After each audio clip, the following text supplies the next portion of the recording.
ఇక్కడ కల్కి 2898 ఏడి అయితే వచ్చింది. అశ్వత్థామ గ్లిమ్స్ అనేది రిలీజ్ చేశారు.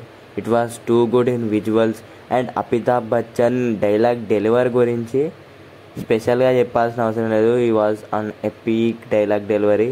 అండ్ ఒక చిన్నపిల్లాడు చదువుతారు, నువ్వెవరు, నువ్వు చనిపోవా, అదే దాని. అండ్ లాస్ట్లో నేను అశ్వత్థామ పుత్ర ఆఫ్ దుర్యోధన అని చెప్పి వెళ్ళిపోతాడు.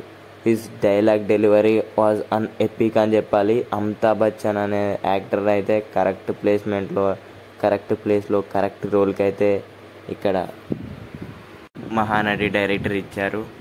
అండ్ అక్కడ మ్యూజిక్ బై నారాయణ్ కూడా బాగుంది. క్యూరియాసిటీ పెంచేలా ఆ మ్యూజిక్ని అయితే కంపోజ్ చేశారు.